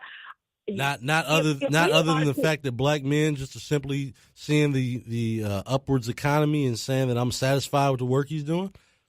And being able to separate the rhetoric and other things that the media pushes, just looking either at their 401k or the jobs that are being created, or the fact that they know next month they're going to even have a bigger paycheck. None of those things could affect the way a black man can look at how Donald Trump has handled his presidency? Wayne, this is not rhetoric that we're talking about. The statements that emanate from the White House have real life consequences. When he refers to nations of color as S-hole countries, and why don't our people go back to those S-hole countries, and why would we want more of them here? That has real-life consequences in terms of the health and the safety and the stability of our country. We cannot expect our allies around the globe to support our safety when our president says he has. Well, Deetta, let's kind of rewind that. One, we're the one that gives out aid and protects all these other countries, so we're not relying on them as much as they're relying on us. The UN. A lot of these countries, is Haiti so mad they're going to cut off their aid to America? No, because we aid them. Is South of these African countries, is El Salvador, are any of these countries going to cut off their aid that they give to America? Is this going to somehow affect our safety? No, it's not. So when you say it's affecting our safety, that's just not true. It might hurt some feelings. Wait. It might make some people feel not as great. I get it. But that, again, he's putting America first on this. He's been talking. I mean, again, I don't like the fact that he said those words. Okay, I'm not using them. I don't think that that's appropriate. We can argue all day about being presidential or whatever, but at the end of the day, he's trying to he's valuing you as an American. Because last time I checked, are we talking here? We're both Americans. That's me and you. He's protecting the safety of our country, not El Salvador. No, he does not, Wayne. Here's the problem with your analysis. The problem is that when we aid countries around the globe, it is a quid pro quo. They are protecting our interest in terms of our borders, in terms of producing merchandise, in terms of export-import trades. All of that is directly tied to the kinds of relationships that we have abroad. Right. And when we talk about attacks in our country, and we're thinking in some instances that these people are lone wolves. These people have been radicalized online, but they are American citizens in a large majority of the cases. You cannot be about the business of degrading and minimizing people and thinking that they are going to have your best interest at heart. They are not.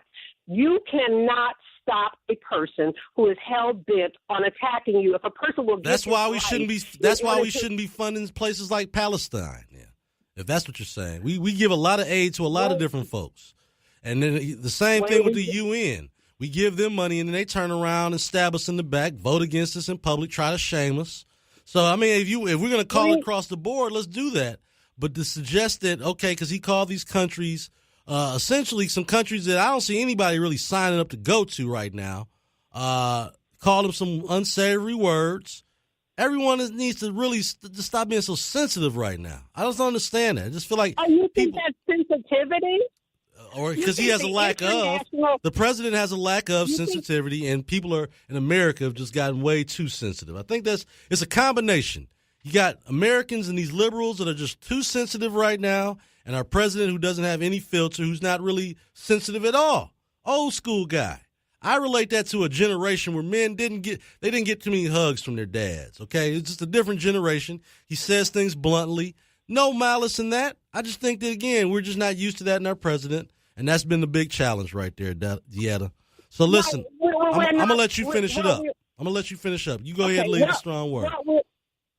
What we're not used to is a president that does not understand that America does not operate in a vacuum. She operates as a part of a global community, and she has to be about the business of making certain that her shores are protected. We have Kim Jong-un now with the ability to land a missile in America. And whose fault is that? Whose fault is that, Dieta? Who allowed that to happen? Who allowed that to happen? President Obama. President Clinton started it. Define allowed.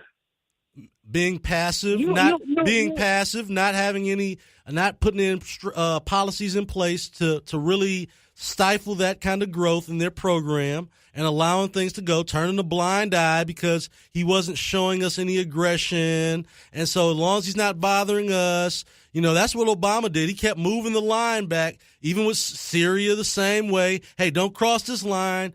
Now they crossed the line. I'm going to move the line back a little further. Don't you cross it this time.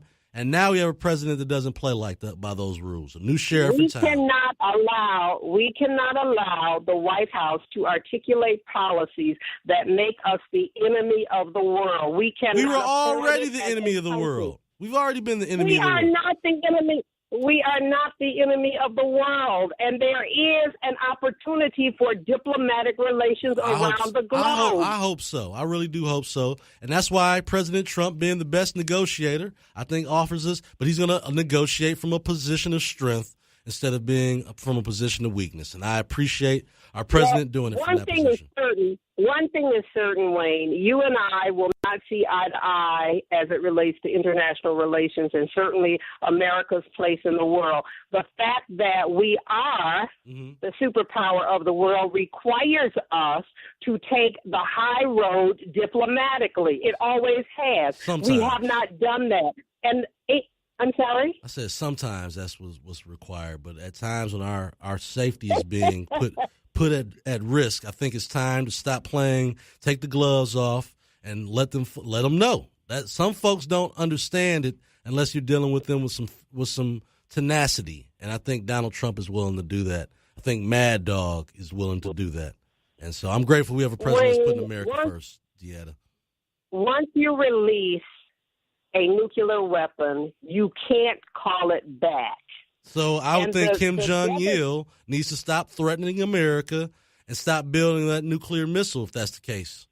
Because we have used our restraint. It's him that's showing the lack of restraint and the lack of stability. It's not my president that's doing so. The reports indicate that Kim Jong-un is prepared to starve his own countrymen in order to build up his nuclear arsenal. So why should we allow him to do that? You keep using the term allowed as if we have some ability to stop what he's doing. If we had the ability to stop it, you can. There are things you can do to make that a lot more difficult. Hey, Diet, I got to get to these other calls, but I do appreciate you calling in. Thank you so much, Wayne. It's been a treat. All right, I appreciate it. You make sure you call back. You have a blessed evening. I think you met your match on that one. No, I mean, I enjoy it. No, listen, she actually is a civil debater, and I can appreciate that. It should not be fireworks every back and forth. It should be an intelligent debate, and I appreciate that. All right, so we're going to go to Miss Marcia, my favorite socialist who wants to spend all our money and spread it around. She wants to tax you high and spread it around. Did you look at Richard Wolff?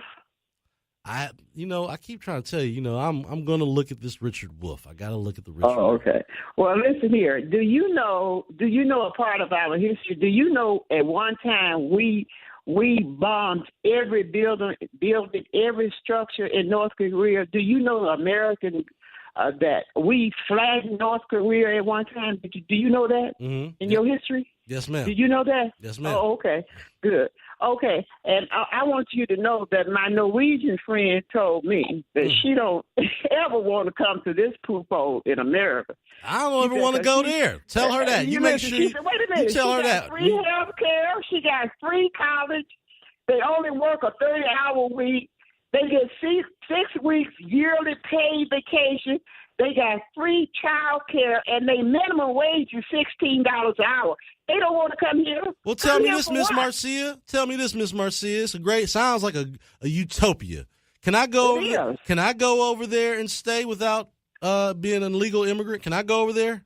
Can I do that? Absolutely. Wait a minute. Just answer. You can go live there, but let me tell you. Will I get the benefits? You cannot sit up here and bomb your president. Hold on. Wait a minute. Before we jump onto my president, can I go to Norway? Norway. As the black man that I am, can I go to Norway and just put up camp there like I'm going on a vacation, but then I decide just to stay because it's so good there because I can't get away from all the freebies? I mean, I'm sure if you want to stay, you got a visa. You can stay as long as you want to stay. Yes, Is that so? Absolutely. So I will be entitled to the benefits of Norwegian residents. No, well, you got to stay. You got to go about the citizens' rule there. You have to do that. Oh, let me see. You mean like so you have to go through an immigration process if I want to live? Absolutely. So what we're asking for in America? But let me tell you what the Democrats do. They get on this station acting like they all for the people. 46 Democrats signed for the NSA for them to put more surveillance on us. Oh yeah, now you and me we can agree on that one. I cannot stand no doggone Democrats. Boy, goodness, now Miss Marcia, did you see who's ready to stand up against that? My guy Rand Paul. Oh yes, well and my boy, and guess what? Dick Durbin. What's his name? What's his name? Dick Durbin. Dick Durbin. Was around that talk. Yeah, he's talking about Trump and what Trump said. Guess what that turkey did? He has said some awful things. Yes, Bernie Sanders. Bernie Sanders was trying to. 3 Democrats, including that clown, talking about Trump. This Democrat talking about Trump. He refused to sign with Bernie Sanders so that we won't cut Medicare, Medicaid, and Social Security. Can you believe them Democrats? Oh, I can't believe those Democrats. They are just so crazy out here. What did you think about Cory Booker? Cory Booker. There we go. Sitting there and talks about the president and what he said, calling the places poop holes. You understand me? Guess what Cory did? He in the past few years, he took over $257,000 from Big Pharma.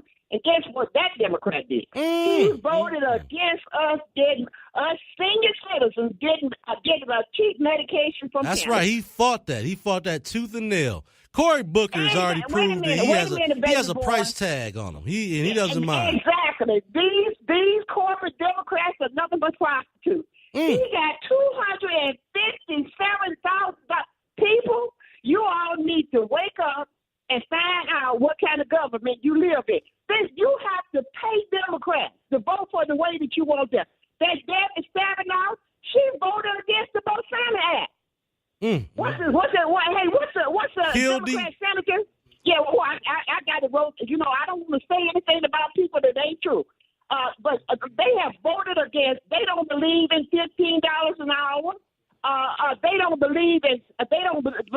Well, Miss Marcia, they only believe in what their union owners tell them to think. Exactly. That's it. Exactly. They don't take it. I'm going to say this. I really think that if black folks, in particular black folks, if we want our politicians to work for us, we're going to have to start raising our own money. I don't care if you're Democrat or Republican. Hey, wait a minute, Wayne. I appreciate but these black people, they don't lack money. They sit up here and say, oh, well, it's easier for a camel to get through the eye of a needle than it is for a rich man to get in heaven. I mean, I got friends that got master's degrees, PhD degrees. Do you know what? They think they are actually going to go to heaven. My friend got a master's in Well, there's social. nothing wrong with He having wants to faith, be- Miss Marcia. You know, there's Listen, nothing wrong. I don't. You can't believe in stuff like that. Oh, That's now fantasy. now see you. Now you lost me. Now you lost me. You're pulling away my Christian conservative values here. You lost me. Gotta have faith in God. You lost me right there. Now wait a minute. How can you believe in that when you got a republic of China dollar store on every corner? They don't believe in God. That's their problem. That's their problem. I can't. All I can do is pray for them. All I can do is pray for them. And wait a minute. You tell them about how many people have been laid off from Walmart. The man went up there. They didn't get laid off from Walmart. It was Sam's Club. Okay. Sam's Club. They are 600 lost jobs. Walmart is going to expand the checkout counters with non-human. Yep. Okay. It's coming. And That's what. Hey, listen. That's what. You know what? All right, now listen, Miss Marcia. You're a socialist. This is what liberals get. Don't talk about socialism. No. This is because this is part of the unions. All our government are integrated with socialism. The unions started pushing this $15 an hour agenda because they've been running out. They've been running out of people they can tag. You can't even make it off of $15 an hour if you got a family. Do you know? Well, most people didn't start off working at McDonald's trying to support a family, Miss Marcia. Did not have to work.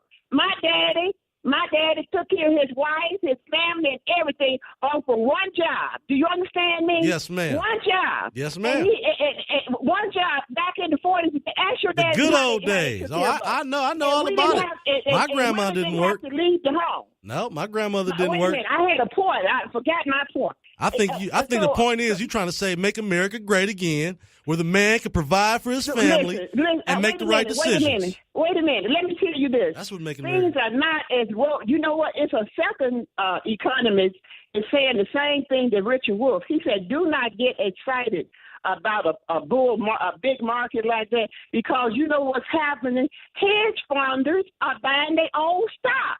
They're not interested in little people that got $100 worth of money into stock or $200,000. They're not interested in people like that. You're not making any money. I understand what you're saying, Miss Marcia. If you listen to Richard Wolff, that's all I do on the weekend. I'm tired of people getting on here talking about we like Louis Vuitton and all that. Baby, we are educated women on this planet. We are not stupid enough about want to buy something from people who are enslaved human beings. The Chinese are people working under stressful conditions that make something for Americans. No, we're not those kind of people. Amen. We want good for every human being on this planet is important. We all are important. That's how I see life. All right. All right, my favorite socialist. All right, we go. Thank you so much, Miss Marcia. I'm holding on to my pockets while I'm talking to you right now.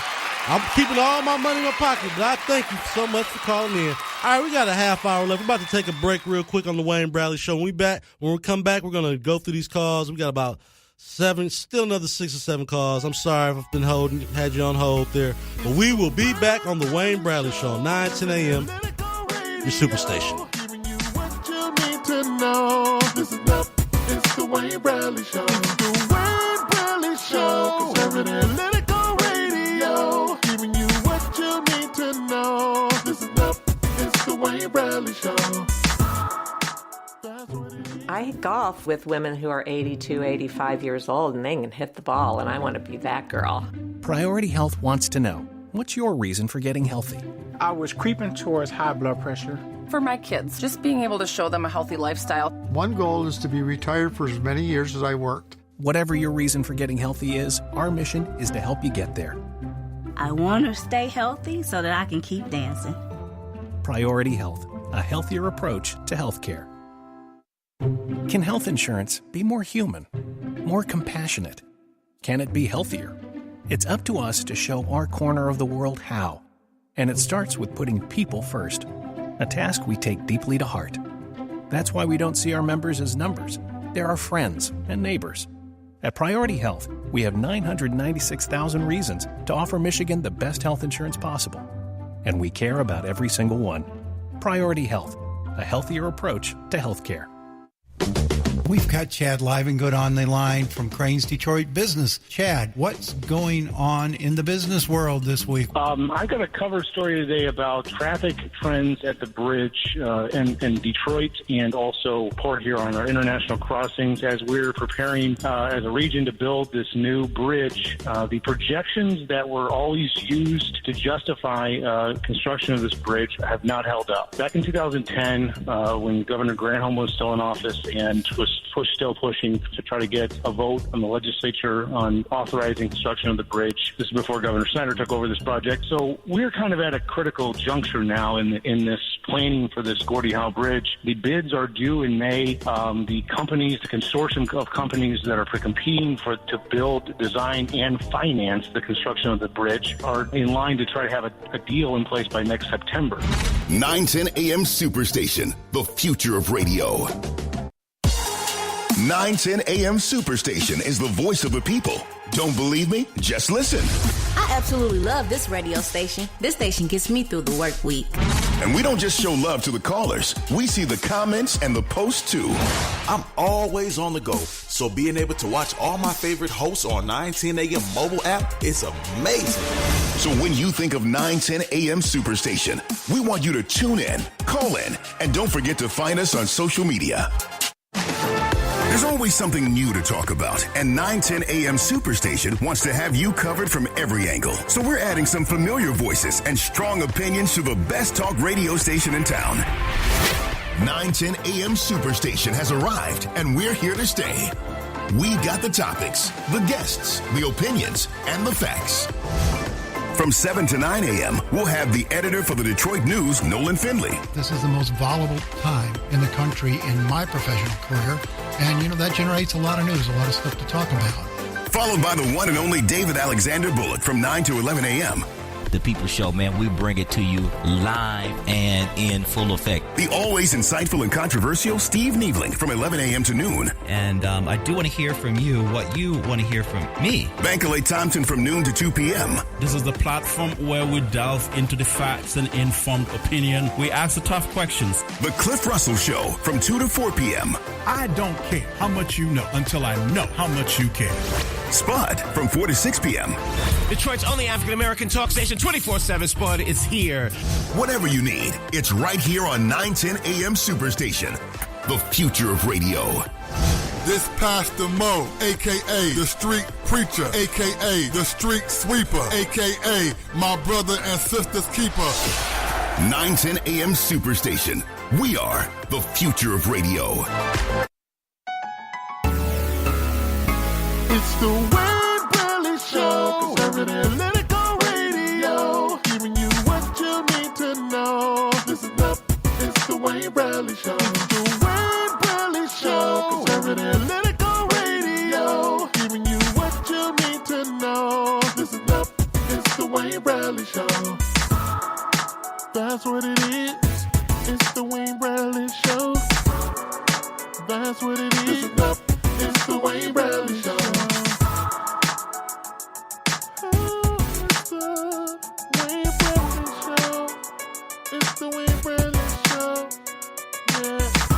Welcome back to the Wayne Bradley Show, live on 910 AM Superstation.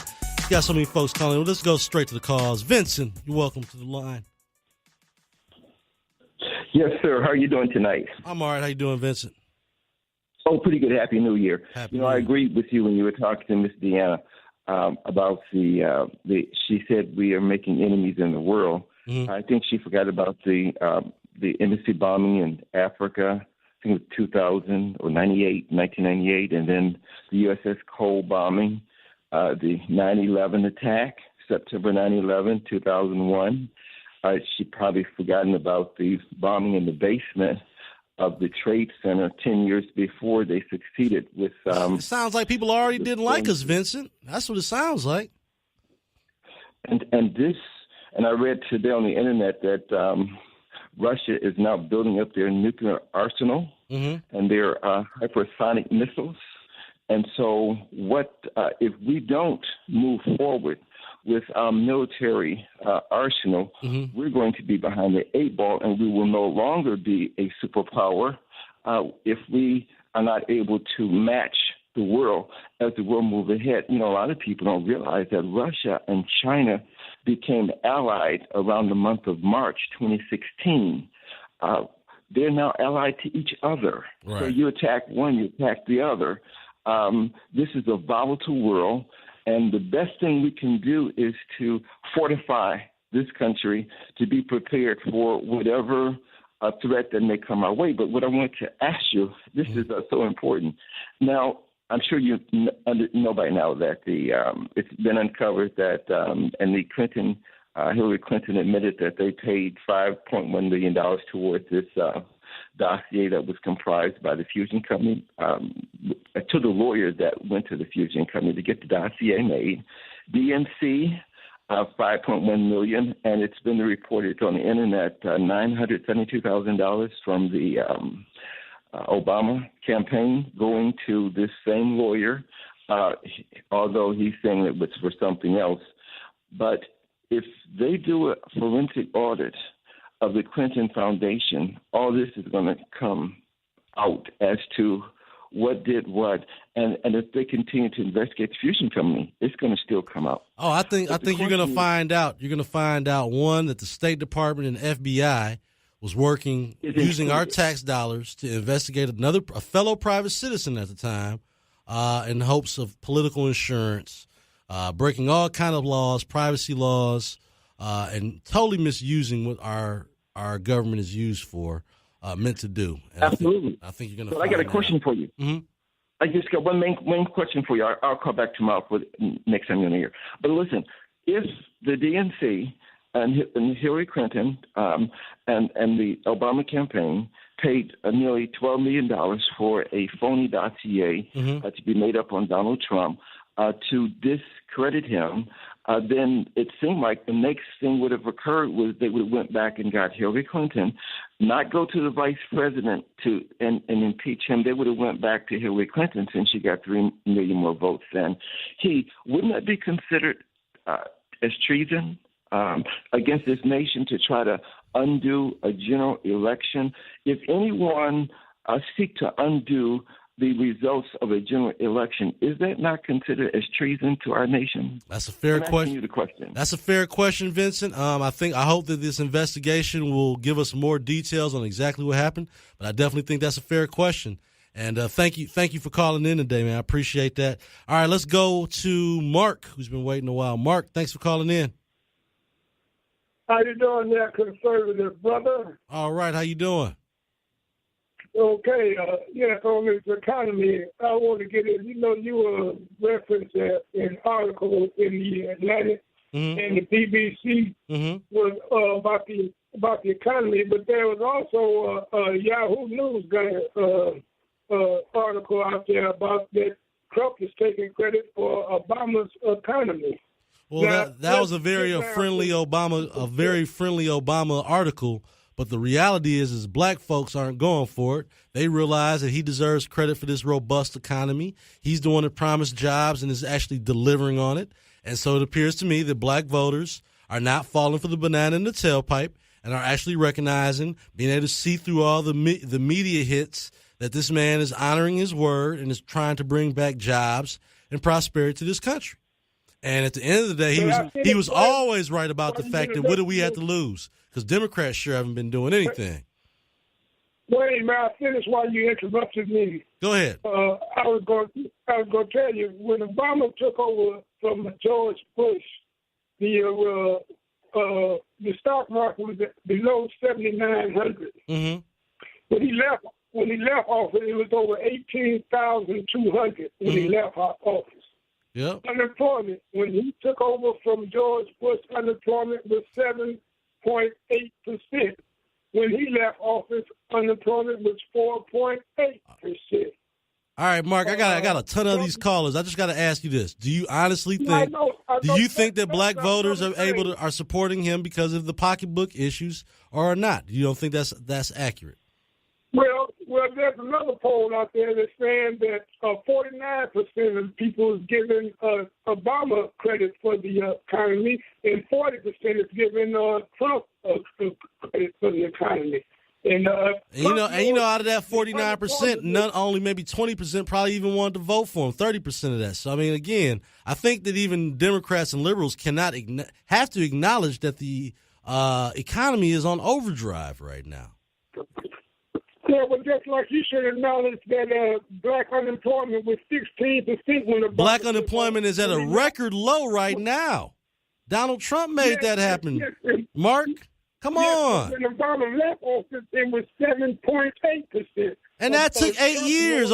Trump has only been in there a year, and it's already at the lowest it's ever been. He lowered it 1%. He only lowered it 1%. In 1 year. In 1 year, Mark. Let's give it another 8 years. 7 years, and let's see what happens. Let's make America great again. Thanks, Mark.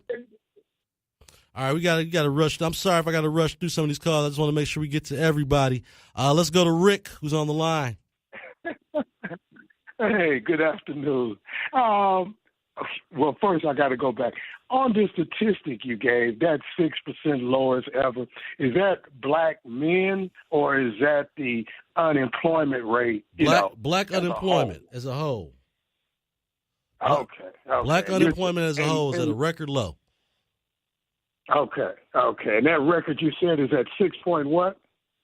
Let me see if I can get my numbers right back out here to you.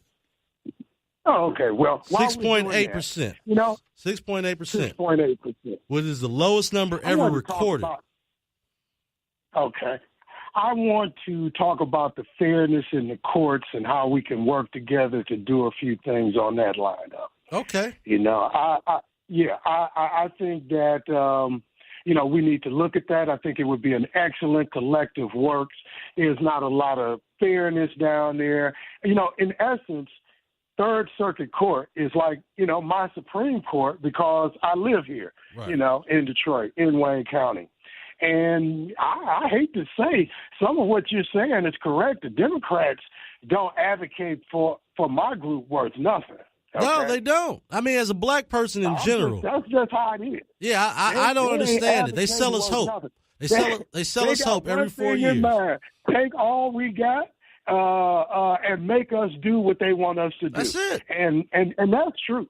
And so I think, too, that we can invest in candidates, and we don't have to have cash all the time. Right. I think we can make some commitments to affect numbers because that's what advertising, when you give candidates donations, they spend it for promotion. One of the ways, when we bring out our issues, we're able to actually make a contribution to the next person that runs. Like my campaign, off the bench in 2020, Judge Lynn Pierce. It's time for fairness. Okay. If everybody starts to stick up for themselves and begin to organize, when these elections come up, there will already be blocks of support around the issue, making it easier and cheaper for the candidate to win. All right. Well, and I'm saying, let's think strategy. And I always say that, man, May3.com, but it is so important that we begin to approach this thing like we got some sense.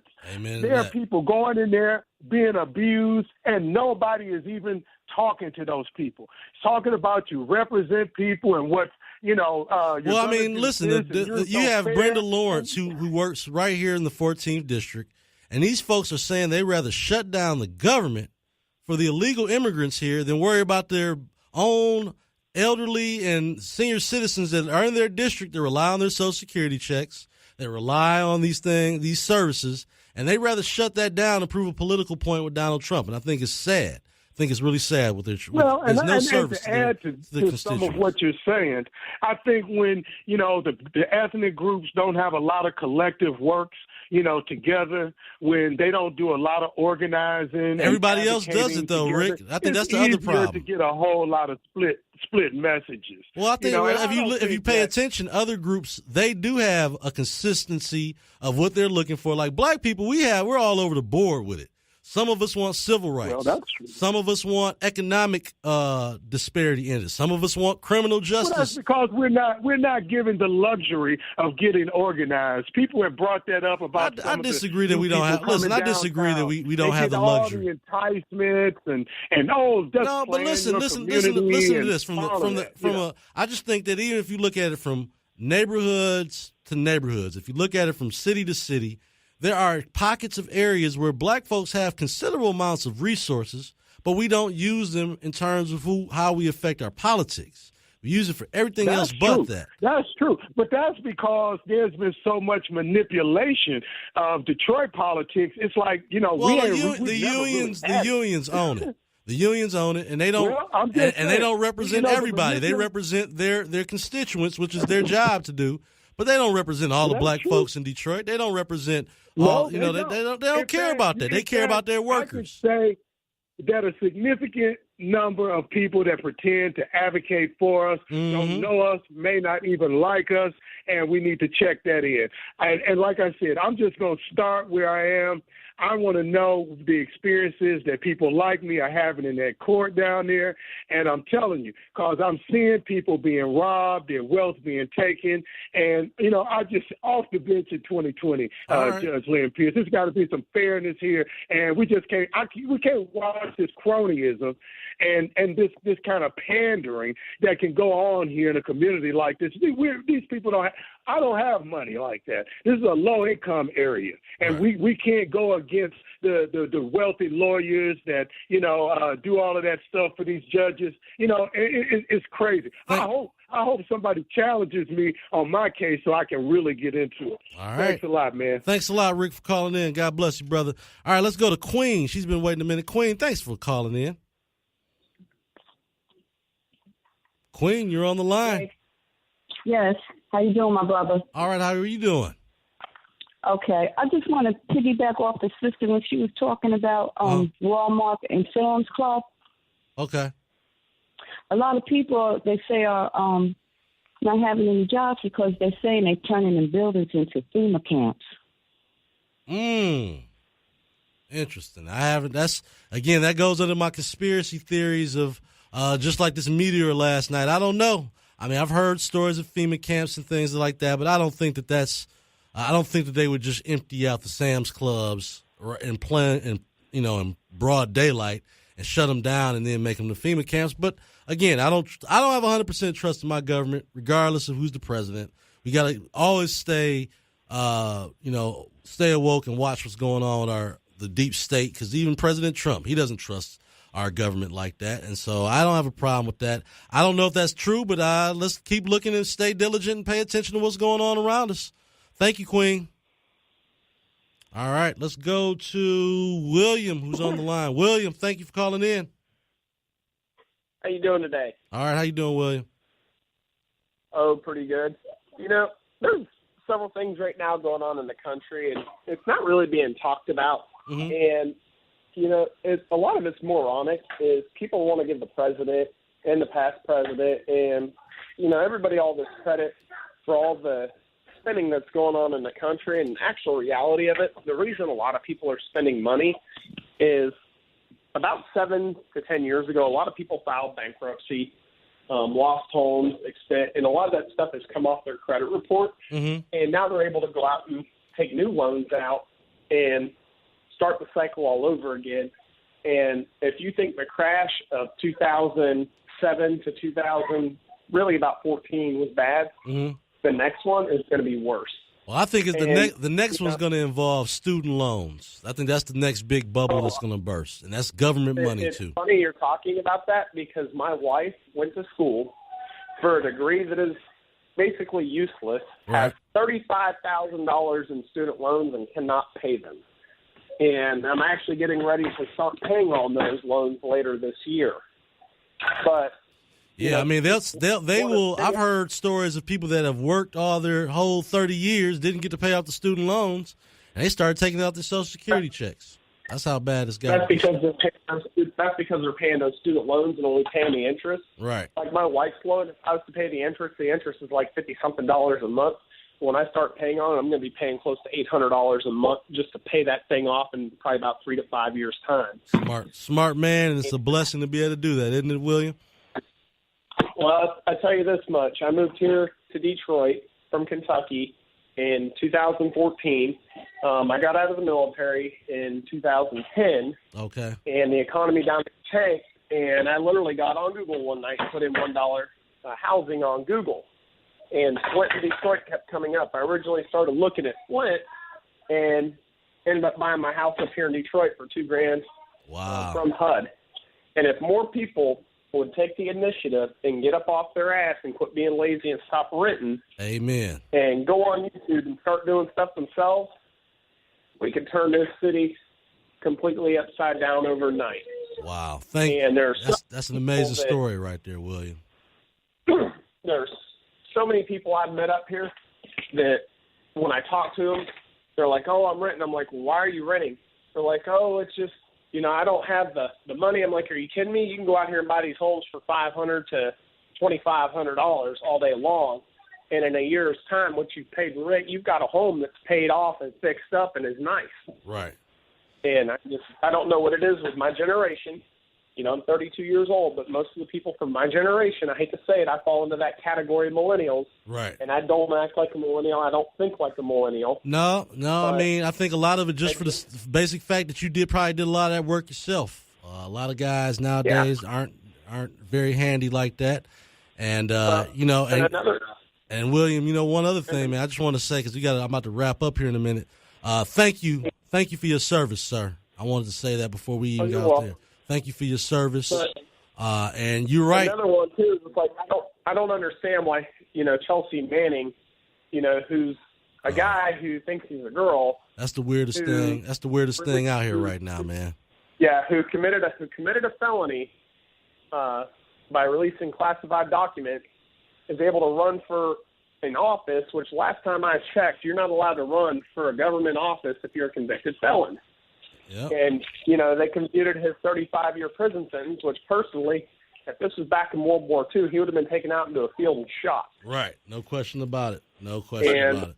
Well, maybe because of all these sex changes and all that, they're trying to show some leniency. Maybe they recognize something's wrong with him or her or whatever. I'm confused. I get confused about that. So, hey, listen, man, thank you so much. You're welcome. You're going to start getting people like him in office, and that's what's scary. Oh yeah, no, it's definitely coming. It's definitely coming. You can see it. It was someone that was elected in Virginia that way. So thanks again for calling in. I'm gonna finish up the show. Finish it strong with my man Walter. Walter, you called back again. What's happening, my friend? Oh man, I couldn't help but to call back. Good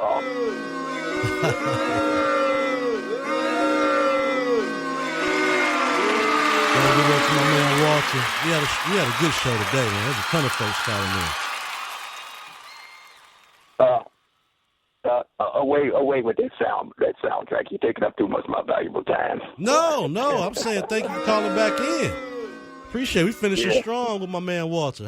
So what did you think? Okay. What did you have to finish up with? Drop the knowledge for the evening.